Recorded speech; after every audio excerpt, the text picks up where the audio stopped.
हाय बच्चों, कैसे हैं आप लोग। मजा आ रहा है केमिस्ट्री पढ़ के। कितनी आसान केमिस्ट्री है। लोग फालतू बोलते हैं ना कि केमिस्ट्री बहुत ज्यादा टफ है। देखो और आसान करते हैं इसको आज। चलो देखो, अभी तक हम लोग बात कर रहे थे किसके बारे में, तो हम लोग एटम्स के बारे में बात किया था, मॉलिक्यूल्स के बारे में बात किया था और हमने मिक्सचर के बारे में बात किया था। आप लोगों के लिए एक छोटा सा होमवर्क कि आप लोग जितना भी हो सके as possible atomic number and atomic mass इसको पूरा पूरा लर्न कर जाओ। ठीक है, मैं आज कुछ क्वेश्चन आपको बताने वाला हूं, वह आपके एटॉमिक नंबर एंड एटॉमिक मास के ऊपर डिपेंडेंट होगा। ठीक है, लेकिन आप करोगे क्या कि आप एटॉमिक मास पूरा पूरा लर्न कर जाओ एज पॉसिबल जहां तक हो सके। ठीक है, ये हमारी रिक्वेस्ट है, हम्बल रिक्वेस्ट है आप लोगों से, क्योंकि आपके इसमें कई सारे क्वेश्चंस ऐसे आएंगे जिसमें आपको एटॉमिक मास इस्तेमाल करना पड़ेगा। मिक्सचर के आगे हम लोग आज बात करते हैं थोड़ी सी कुछ बातें सॉल्यूशन के बारे में। हमने क्या कहा था कि all types of homogeneous mixture are solution, कहा था ना मैंने। अब यहां पर वही चीज देखो ना कि अब यहां पर क्या होता है कि solution is equal to solute plus solvent. ठीक है, सॉल्यूशन क्या होता है बेटा, तो सॉल्यूशन क्या होता है, solution is equal to solute plus solvent. Solution क्या है, सोल्यूट प्लस सॉल्वेंट है, कॉम्बिनेशन है उसका। अब यहां पर दो तीन बातें आपको बहुत ही ज्यादा ध्यान देने वाली होंगी और वो थोड़ी सी पॉइंट्स जो होते हैं वो थोड़ा सा अगर कोई मिस कर जाए तो वो प्रॉब्लम क्रिएट करने लगती हैं ना। तो ध्यान देना कि इन सॉल्यूशन सबसे पहले चीज जरूरी हो जाती है, how can we identify which is solute and which is solvent. तो in a solution which amount is, या फिर that substances which are less in amount, that is solute, and which is more in amount, that is solvent। किसी भी solution में वह substance जिसकी quantity जो है वो कम होगी वो आपका सॉल्यूट होगा और जिसकी क्वांटिटी ज्यादा होगी वह आपका क्या हो जाएगा बेटा, सॉल्वेंट हो जाएगा। ठीक है, अब यहां पर वही चीज वेरी करता है। अब यहां पर ये तो क्लियर हो जाता है कि जो लेस है वो सोल्यूट है, जो मोर है वो आपका सॉल्वेंट है, दोनों का कॉम्बिनेशन जो है वो आपका सॉल्यूशन है। यहां तक तो सब कोई समझ जाता है। लेकिन कभी कभी एक क्वेश्चन जो होता है वो हमसे ये पूछा जाता है कि if we are included water in sometime there, जैसे किसी भी जगह पर अगर हमको वाटर को इंक्लूड कराना हो तो when water are added in any solution, तो वहां पर वाटर क्या होगा, सोल्यूट होगा कि सॉल्वेंट होगा। जैसे एक छोटा सा बात हमने कहा था क्या कि जैसे एक क्वेश्चन कहा क्या कि 1 litre water plus 100 gram sugar, इसमें से सोल्यूट कौन सा, सॉल्वेंट कौन सा। तो यहां पर अभी तो आपका वाटर जो है वो आपका अमाउंट में ज्यादा दिखाई दे रहा है ना, अमाउंट में ज्यादा दिखाई दे रहा है, इसलिए ये जो आपका वाटर है वो सॉल्वेंट हो जाएगा और 100 ग्राम शुगर क्या है वह आपका सोल्यूट हो जाएगा। लेकिन सपोज करो कि यही चीज हो जाए कि 1 लीटर वाटर, ठीक है, 1 litre water plus 10 kilogram sugar. अब बताओ बेटा इसमें से कौन सा सॉल्वेंट कौन सा सॉल्वेंट। तो अब यहां पर लोग कहेंगे क्या कि ये तो हो जाता है कि सॉल्वेंट जो होता है वो मोर इन अमाउंट और जो सॉल्यूट होता है वो लेस इन अमाउंट। इसके अकॉर्डिंग ये जो होगा वह आपका क्या हो जाएगा, तुरंत ये सॉल्वेंट हो जाना चाहिए, ये आपका सॉल्यूट हो जाना चाहिए ना, हो जाना चाहिए ना। लेकिन बात बेटा यहां पर ये आ जाएगी कि ये 10 किलोग्राम शुगर हो और 1 लीटर पानी हो, चाहे कैसी भी हो, जो वाटर होता है वह आपका यूनिवर्सल सॉल्वेंट होता है। ठीक है, वाटर कहीं पे भी इंक्लूड होगा, तो अगर आपका सॉल्यूशन अगर ट्रू सॉल्यूशन है तो उस ट्रू सॉल्यूशन में जो आपका वाटर होगा वो हमेशा क्या होगा बेटा, वो हमेशा सॉल्वेंट होगा, चाहे अमाउंट कोई भी हो। वाटर के केस में अमाउंट वेरी नहीं करता है, बाकी हर केसेस में आपका अमाउंट वेरी करता है, लेकिन जब वाटर का केस लगा होगा तो वाटर के केस में अमाउंट वेरी नहीं करेगा। वाटर रहा तो इसका मतलब है कि वही आपका सॉल्वेंट होगा, कोई टेंशन नहीं है इसमें। ठीक, दूसरा क्वेश्चन क्या पूछता है देखो वो भी, दूसरा ये कह देता है कि अगर हम कोई भी दो सब्सटेंस ऐसा लेते हैं, जैसे कि यहां पर है आपका सब्सटेंस 1 और ये है आपका सब्सटेंस 2, ठीक है। तो अब यहां पर सब्सटेंस 1 एंड सब्सटेंस 2 दोनों का जो रेशियो है 1:1 हो जाए, यानी कि जितना आपका सब्सटेंस 1 है उतना ही आपका सब्सटेंस 2 हो।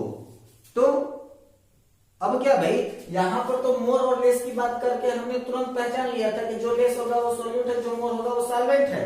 लेकिन यहां पर क्या है, जो सब्सटेंस दो के दोनों इक्वल हो गए, यानी कि अगर 1 किलोग्राम सब्सटेंस 1 है तो 1 किलोग्राम आपका सब्सटेंस 2 भी है। ऐसी कंडीशन में कौन सा आपका सॉल्यूट, कौन सा सॉल्वेंट, बताओ जल्दी से। अरे मस्ती मत करो यार, सीधी सीधी बात कह दो कि it is very on their state. In this case solute and solvent are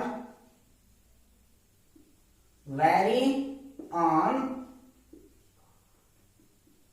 their state, ठीक है।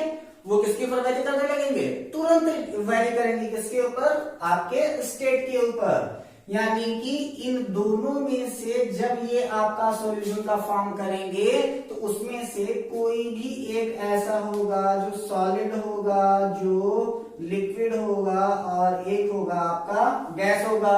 और इन तीनों फॉर्म में जो आपका लिक्विड स्टेट में दिखाई दे रहा होगा या फिर जिस फॉर्म में वो दिखाई दे रहा होगा, ठीक है, चाहे वो सॉलिड में दिखाई दे, चाहे वो लिक्विड में दिखाई दे, चाहे गैस में दिखाई दे, ठीक है, जिस स्टेट में हो जाएगा तो जो जिस स्टेट में लेके जाएगा वह आपका सॉल्वेंट हो जाएगा, और जो उसके अंदर इंक्लूड होगा वह आपका क्या हो जाएगा, सॉल्यूट हो जाएगा, ठीक है। तो जो आपका सॉल्यूशन जिस स्टेट में होता है वही आपका सॉल्वेंट होता है। एक लाइन की बात इसको लिख लो, ज्यादा दिमाग लगाने की जरूरत नहीं पड़ेगी, ठीक है। तो क्या लिखेंगे कि solution are in which state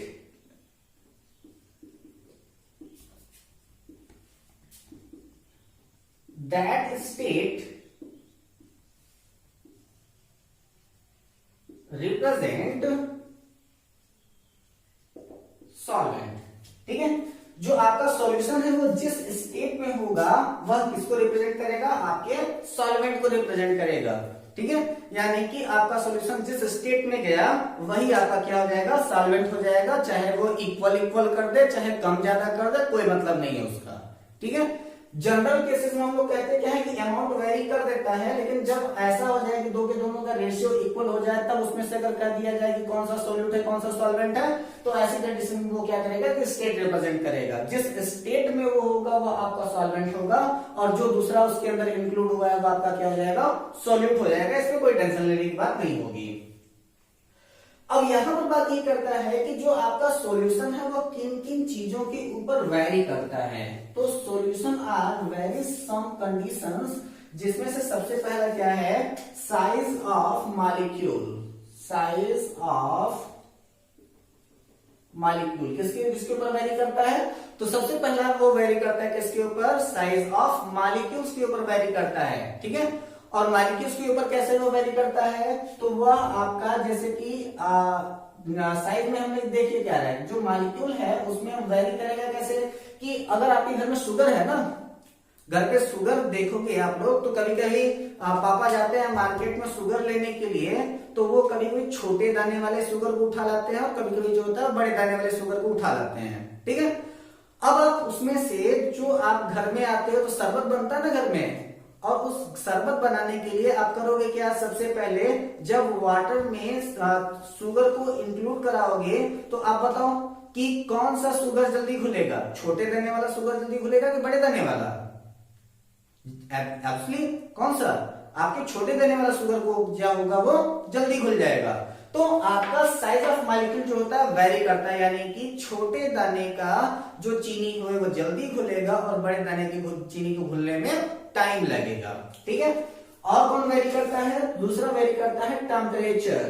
ठीक है, टेम्परेचर का मतलब ये होता है कि जैसे जैसे आप टेम्परेचर को घटाते जाएंगे सॉल्युबिलिटी घटती जाएगी, और जैसे जैसे आप टेम्परेचर को इंक्रीज करते जाएंगे वैसे वैसे उसकी सॉल्युबिलिटी क्या होगी? इंक्रीज करती जाएगी, वो उतना ही ज्यादा बढ़ती जाएगी। और तीसरा है आपका कॉन्सेंट्रेशन ऑफ सॉल्यूशन। ठीक है, या फिर कॉन्सेंट्रेशन ऑफ सॉल्वेंट, ऐसे कर सकते हैं। ये तो एक हो गया, ये आपका दूसरा हो गया, और ये हो गया आपका तीसरा, कॉन्सेंट्रेशन ऑफ सॉल्वेंट। ठीक है, अब ये डिपेंड करता है कि जो आपका सॉल्वेंट है वो किस नेचर का है। अब उसमें जो सॉल्यूट घोला जा रहा है उसमें वो हाईली सॉल्युबल है या फिर लेस सॉल्युबल है, जल्दी से घुल जाएगा या फिर देर जल्दी से नहीं घुलेगा या फिर देर से घुलेगा। ठीक है, वह डिपेंड करता है, तो वह क्या कहता है? उसका कॉन्सेंट्रेशन ऑफ सॉल्वेंट। ये तीन मेन फैक्टर हैं जो आपके सॉल्यूशन के ऊपर वेरी करते हैं। अब बेटा यहीं पर आपका आ जाता है क्या कि how many types of solution? There are 9 types of solution. कौन कौन सा? तो वह सॉल्यूशन हो जाते हैं आपके, देखो जरा सा कौन कौन से। तो सबसे पहला है सॉल्यूशन का सॉलिड प्लस सॉलिड, फिर सॉलिड प्लस लिक्विड, फिर सॉलिड प्लस गैस। ठीक है, फिर liquid plus solid, liquid plus liquid, liquid plus gas, और gas plus solid, gas plus liquid, gas plus gas. ठीक है, अब जैसे ये जो एयर है ना, एयर क्या है? होमोजेनियस मिक्सचर है क्या? हेटेरो होमोजेनियस मिक्सचर है। कंपोजिशन किसका है? वो गैस प्लस गैस का है।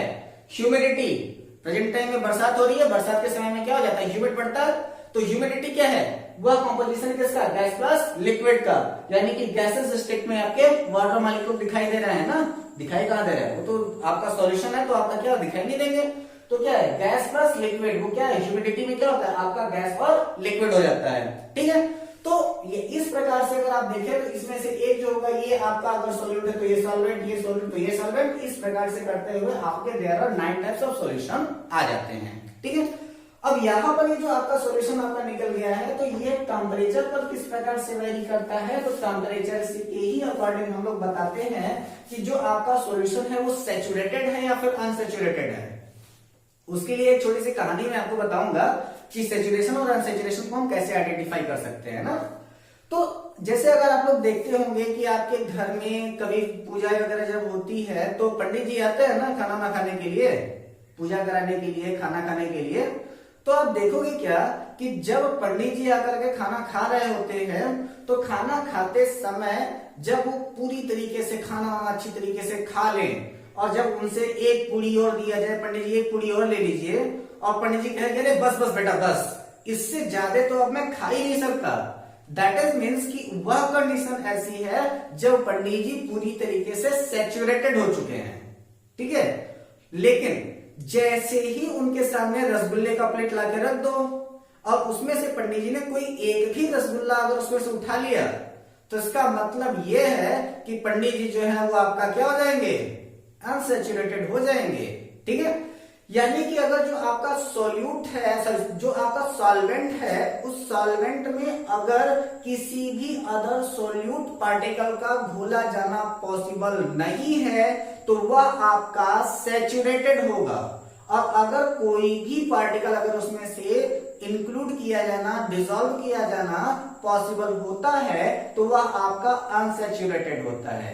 जैसे कि देखिए कि हमने आपको क्या कहा कि जैसे अगर हमने टेम्परेचर को वेरी किया था, हमने क्या कहा था कि टेम्परेचर को इंक्रीज करेंगे तो उसके सॉल्युबिलिटी के नेचर के भी ऊपर इफेक्ट पड़ता है। तो जैसे हमने लिया क्या कि 1 litre water plus 100 gram sugar. ठीक है, और जब 1 लीटर वाटर को अगर हम लोग 100 ग्राम शुगर के साथ जब हम लोग अटैच कराते हैं तो अटैच करा रहे हैं किस पे? हम लोग 40 डिग्री सेंटीग्रेड टेम्परेचर के ऊपर हम इसकी बात करते हैं ना। तो एट 40 डिग्री सेंटीग्रेड टेम्परेचर ये क्या होता है कि शुगर डिसॉल्व, ठीक है, जो आपका शुगर है वो क्या हो गया, डिसॉल्व हो गया, घुल गया, कुछ नहीं बचा उसमें, सब सब सब खत्म। जब वो डिसॉल्व हो गया तो जैसे डिसॉल्व हुआ तो उसमें से क्या है, completely dissolve, that is means कि water have capacity to dissolve something more sugar, ठीक है। तो इसका मतलब है कि कंप्लीटली डिसॉल्व होने का मतलब होता है कि वहां पर शुगर की किसी भी अदर पार्टिकल को हम लोग वाटर में डिसॉल्व कर सकते हैं। और अगर हमारे पास अगर डिसॉल्व करने की कैपेसिटी है, इसका मतलब है कि जो हमारा सॉल्यूशन है वो अनसैचुरेटेड है, ठीक है। अगर यहां पर हम लोग करें क्या कि 1 लीटर वाटर प्लस 100 की जगह पर थोड़ा सा कुछ अमाउंट बढ़ा देते हैं, 150 ग्राम शुगर करते हैं ना, 150 gram sugar at 50 degree centigrade temperature, sugar is not completely dissolved, sugar is not completely dissolved, तब ये क्या हो जाएगा, सैचुरेटेड हो जाएगा। क्योंकि जो आपका वाटर होता है उसके अंदर सिर्फ कुछ ऐसा ही स्पेसिफिक कंडीशन होता है कि उसी टेम्परेचर पर, यानी कि एक स्पेसिफिक टेम्परेचर पर वह एक कॉन्सेंट्रेट अमाउंट या फिर एक कांस्टेंट अमाउंट को ही डिसॉल्व कर सकता है, उस कांस्टेंट अमाउंट से ज्यादा वो डिसॉल्व नहीं कर पाएगा। तो अगर 40 डिग्री सेंटीग्रेड पर, यहाँ 50 डिग्री सेंटीग्रेड नहीं, इसको थोड़ा सा क्लियर करना, ये 40 डिग्री सेंटीग्रेड ही टेम्परेचर रहेगा और यहाँ पर टेम्परेचर 40 डिग्री सेंटीग्रेड रहा, तो इसका मतलब क्या है कि 40 डिग्री सेंटीग्रेड टेम्परेचर ऊपर नीचे, यहाँ पर 1 लीटर वाटर में 100 ग्राम शुगर था 40 डिग्री सेंटीग्रेड टेम्परेचर पर, तो शुगर डिसॉल्व हुआ था, तो वह क्या हो गया था, अनसैचुरेटेड हो गया था। और 1 लीटर वाटर के साथ में 150 ग्राम जब शुगर को इंक्लूड किया एट 40 डिग्री सेंटीग्रेड टेम्परेचर, तो क्या हो गया, sugar is not completely dissolve. तो जब sugar is not completely dissolve तो वो क्या हो जाएगा, आपका सैचुरेटेड हो जाएगा बेटा, ध्यान देना ना। अब ये क्या हो रहा है, सैचुरेटेड हो रहा है। तब अब यहां पर क्या करते हैं कि 1 litre water plus 150 gram sugar, ठीक है, कंडीशन वही रखा, लेकिन इस बार हमने क्या किया कि टेम्परेचर को इंक्रीज कर दिया, टेम्परेचर को हमने कर दिया 50 डिग्री सेंटीग्रेड। तो हम क्या कहते हैं कि जब कभी भी टेम्परेचर को हम इंक्रीज करते हैं तो मॉलिक्यूल्स के बीच का गैप बढ़ जाता है, और जब कभी टेम्परेचर को डिक्रीज करते हैं तो मॉलिक्यूल्स का गैप श्रिंक हो जाता है, यानी कि घट जाता है। जब टेम्परेचर बढ़ाने पर मॉलिक्यूल्स के बीच का गैप बढ़ा तो इसका मतलब है कि शुगर डिसॉल्व हो जाएगा, ठीक है। अब जब शुगर डिसॉल्व हुआ तो वह आपका क्या हो जाता है, फिर से आपका अनसैचुरेटेड हो जाएगा, ठीक है। यानी कि अगर कभी भी किसी भी एक कांस्टेंट टेम्परेचर के ऊपर अगर वाटर के अंदर या फिर किसी भी सॉल्वेंट के अंदर किसी भी सॉल्यूट को घोला जाना पॉसिबल हो, डिसॉल्व करना पॉसिबल हो, तो वह अनसैचुरेटेड होगा, और अगर डिसॉल्व करना पॉसिबल ना हो तो वह आपका क्या हो जाएगा, सैचुरेटेड हो जाएगा। और किसी भी एब्सोल्यूट टेम्परेचर पर, यानी कि उस स्पेसिफिक टेम्परेचर पर अगर वहां पर कोई भी सोल्यूट अमाउंट का ऐड करना पॉसिबल बिल्कुल भी खत्म हो जाए, यानी कि उस पे कोई भी अदर पार्टिकल को किसी भी कंडीशन में ऐड ना किया जा सके, उसी को हम लोग कहते हैं सुपर सैचुरेटेड सॉल्यूशन, ठीक है। वह क्या हो जाता है, आपका सुपर सैचुरेटेड हो जाता है। यानी कि जो आपका सॉल्यूशन होता है वो किसके ऊपर वेरी करता है, तो वो आपका सॉल्यूशन वेरी करता है आपके, और जो आपका अमाउंट है उस अमाउंट के ऊपर वेरी करेगा, आपका क्वालिटी ऑफ जो आपका सॉल्वेंट है वो क्वालिटी ऑफ सॉल्वेंट के ऊपर डिपेंड करेगा, टेम्परेचर के ऊपर वेरी करेगा, और एटॉम जो आपका मॉलिक्यूल्स का साइज है उस मॉलिक्यूल्स के साइज के भी ऊपर वो वेरी करेगा, ठीक है। अब यहाँ पर हम लोगों को निकालना क्या है कि कुछ कंडीशन में हम लोगों को निकालना होता है आपका W/W फॉर्मूला मैं आपको जल्दी जल्दी बता दे रहा हूं। तो ये हो जाता है आपका वेट परसेंट, फिर आपका हो जाता है वेट परसेंट का मतलब कि W/W%, इसके बाद है आपका W/V%, और इसके बाद है आपका V/V%, यानी कि weight percent, weight volume percent and volume percent. निकालेंगे कैसे, फटाफट देख लो इसका फॉर्मूला। तो ये क्या आ जाता है आपका weight of solute upon weight of solution multiplied 100, ठीक है। इसके बाद है W/V का मतलब weight of solute upon volume of solution multiplied 100 and volume of solute upon volume of solution, ठीक है। इसके ऊपर आपके पास जितने भी क्वेश्चंस हैं सॉल्यूशन मल्टीप्लाइड 100, ठीक है।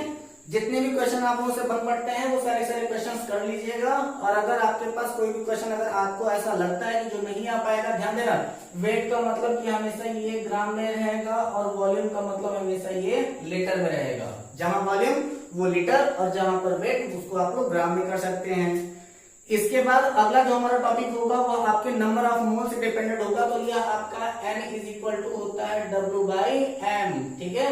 तो n का मतलब होता है n is equal to number of mole, W का मतलब होता है गिवन वेट, ठीक है।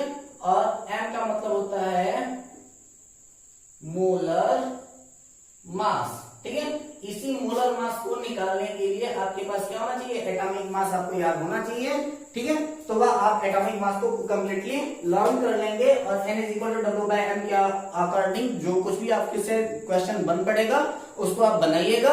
अगर नहीं बन पड़ता है तो आप उसको छोड़ दीजिएगा, उसको हम अगले क्लास में आप लोगों को बता देंगे, ठीक है। तो अब तक आप लोगों के जितने भी आपको मैंने जितने भी टॉपिक बताए, जितने भी लेक्चर्स मैंने आपको बता दिया, उन सारे की सारी चीजों को आप कंप्लीटली आप इसको देख लीजिएगा, बता दीजिएगा। कोई भी अगर क्वेरीज हो तो आप हमसे सीधे यूट्यूब पर या फिर आप हमसे व्हाट्सएप अकाउंट से भी पूछ सकते हैं। जितनी भी चीजें आपको बताई जा रही है उनका आप लोग क्लास नोट्स बनाते जरूर चलेंगे, ठीक है। और अगले क्लास में हम लोग आपके से बात करने वाले हैं आपके मोलरिटी के बारे में, मोलरिटी के बारे में, मोल फ्रैक्शन के बारे में, पीपीएम यानी कि पार्ट्स पर मिलियन के बारे में और कुछ और इंपॉर्टेंट फैक्ट के बारे में बात करने के बाद हम लोग आपका यूनिट नंबर 1 आपका क्लोज करेंगे और अगला चैप्टर यानी कि एटॉमिक स्ट्रक्चर की ओर हम लोग बढ़ चलेंगे, ठीक है। हम आशा करते हैं आप लोग को हमारी ये वीडियो पसंद आई होगी। अगर पसंद आई हो तो फिर वही लाइक सब्सक्राइब शेयर कर देना यार, ठीक है। फिर मिलते हैं अपने अगले वीडियो में और मिलते हैं फिर आपको एक इंटरेस्टिंग टॉपिक के साथ, केमिस्ट्री का थोड़ा सा और भार हल्का करते हुए, थोड़ा सा और मस्ती मजाक में पढ़ते हुए। केमिस्ट्री का तो डर में खत्म करके ही मानूंगा, ठीक है। फिर मिलते हैं, तब तक के लिए बेस्ट ऑफ लक।